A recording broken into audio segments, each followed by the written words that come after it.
Vseeno pa radijskega reporterja najbolj mikajo zahtevni in morda celo nenavadni prenosi ali poročanja. Predvsem mislimo tu na poročanja z mesta, kamor je nemogoče napeljati telefonske linije. Sodimo, da je dogodek dneva direkten prenos z vrha Triglava. Zdaj pa poskusimo. Kličemo relejno postajo v reportažnem avtu v Vratih, tehnika Steletovo in Likeba. Kličemo vrh Triglava, tehnika Mikšeta. Dajemo besedo našemu reporterju Franciju Pavšarju. Vsem, ki ste zdaj pri radijskih sprejemnikih, prisrčen pozdrav z vrha Triglava. Oglašam se z najvišje točke Jugoslavije z višine 2863 metrov. In to je najvišji direktni radijski prenos v zgodovini naše radijske postaje. Triglav je spregovoril. Upam, da ste prenos z najvišje točke Jugoslavije dobro slišali. Vsem poslušalcem lep pozdrav z vrha Triglava.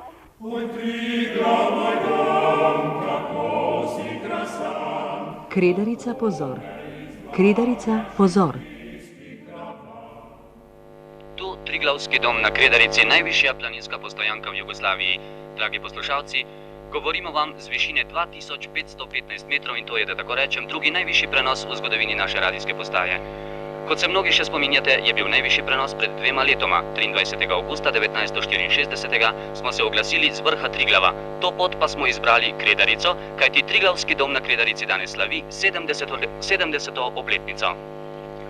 Danes imamo prelepo vreme, kot nalašč za praznovanje. Precej hribov tu okoli nas je sicer v oblakih, toda naš simbol, naša romarska pot Triglav je ves v soncu. Prelep je od tu poveljnik naših julicev, uklenjen v večna snežišča in če je vse gore tot okoli danes vsaj za hip oplazila meglica, njega ni.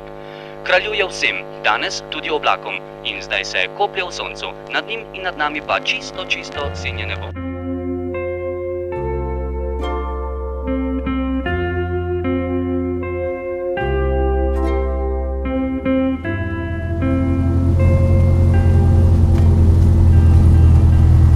Dragi poslušalci, govorim vam iz letala.